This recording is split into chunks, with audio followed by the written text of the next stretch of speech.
Salam əziz tədbir iştirakçıları, dəyərli analar, atalar, dəyərli qonaqlar. Bugün biz Elçin deyib gəldik, onun işığına toplaşdıq. Mətanət bacını tək qoymamaq istədik. İstədik ki, yanında olaq bu ağırlı, acılı, amma şərəfli bir gündə.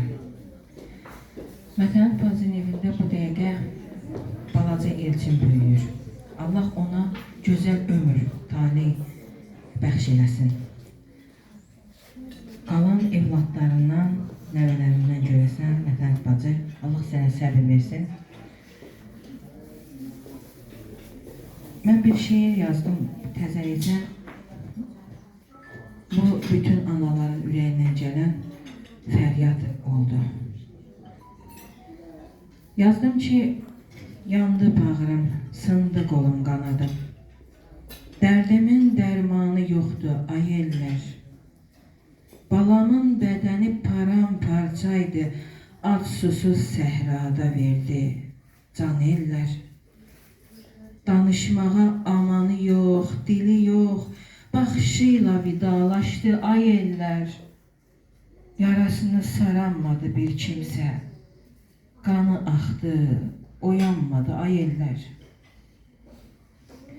Nakam getdi, heç doymadı həyatdan, bəzənmədi toy xoncası, ay ellər. Bizim şəhidlərimiz arasında, qəhrəmanlarımız arasında evladı olan, nişanlı, subay, təzəcə özünə sevgi, həyat yoldaşı və dost tapan gənclərimiz oldu.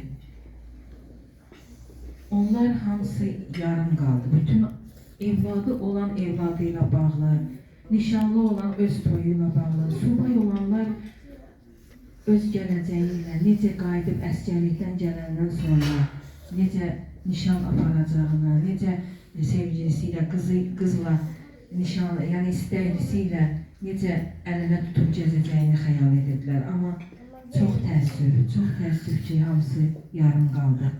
Analar xonca bağladılar. Qız bəyənmək istədilər. Yəni, hər bir məclisdə analar da görən qızı, yəni gördüyü qızları soruşdururdular ki, görən kimin qızıdır, görən mənim oğluma yəni nişanlaya bilərəmmi? Burada hər ana bu hissləri keçirdi. Şəhid xanımları var, şəhidlə yarları var. Onlar da öz evladını qanadı altına alıb, səngərdə döyüşən hərbiçi yoldaşlarını gözləyən, həsrətlə gözləyən şəhid xanımları var. Allah bütün şəhid analarına, atalarına səbir versin. Bizim qazilərimiz də var. Öz canlarını, sağlamlıqlarını vətən uğrunda qoydular. Onlar şəhid babalarımızın şahidi oldular.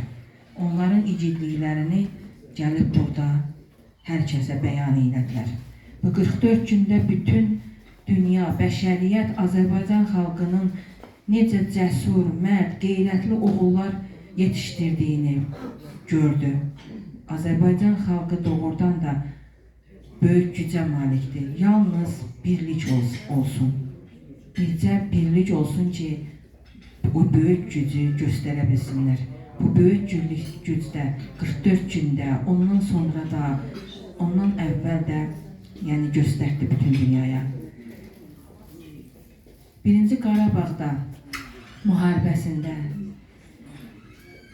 canından, qanından keçən şəhidlərimizin qisasını aldı bizim balalarımız. Bizim balalarımızın qisasında onlardan sonra gələn şəhid oğullar aldılar.